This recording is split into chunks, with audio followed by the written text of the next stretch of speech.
कब्रिस्तान horror story in Hindi. मनोहर का घर पुराने कब्रिस्तान के पीछे था और उसके घर के छत से वह कब्रिस्तान अच्छे से दिखता था।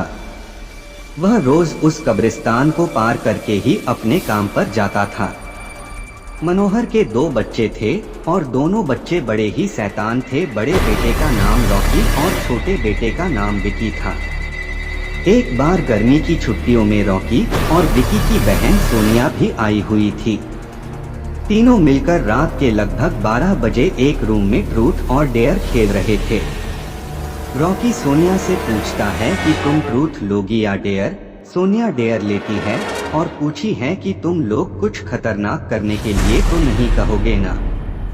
रॉकी, ये हुई ना बात तो जाओ अब छत पर से घूम करके आओ और छत पर रखे गमले में से फूल तोड़कर लाना होगा, तभी हमें पता चलेगा कि तुम छत पर से आई हो। सोनिया, छत पर से तो कब्रिस्तान दिखता है। नहीं, मैं नहीं जाऊंगी। रॉकी और विकी दोनों सोनिया को छत पर जाने के लिए जबरदस्ती बोलते हैं। सोनिया छत पर जाती है और जैसे ही गमले में लगे फूल की तरफ बढ़ती है, तभी उसकी नजर कब्रिस्तान की ओर पड़ती है। कब्रिस्तान में एक बड़ा सा सूखा पेड़ होता है। वह देखती है कि उस पेड़ पर एक सर कटी हुई उल्टी लाश लटक रही होती है। सोनिया उसे देखती है और जोर से चिल्लाती हुई बेहोश हो जाती है।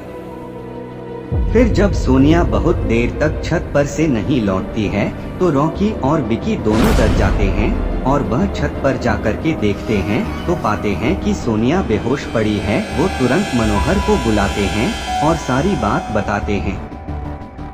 मनोहर, तुम तीनों को ऐसा खेल खेलने की जरूरत क्या थी? और रॉकी, तुम तो जानते हो उस कब्रिस्तान के बारे में कैसी कैसी खबरें आती है, फिर भी तुम सोनिया को रात में छत पर जाने के लिए क्यों भेजा? रॉकी, सॉरी डैड, मुझसे गलती हो गई, हम आगे से ऐसा नहीं करेंगे। मनोहर, और फिर कभी दोबारा ऐसा काम किया तो तुम दोनों को उसी कब्रिस्तान में छोड़ आऊंगा। अच्छा सोनिया बेटी, ये बताओ तुमने वहाँ ऐसा क्या देख लिया था कि तुम वही बेहोश हो गई?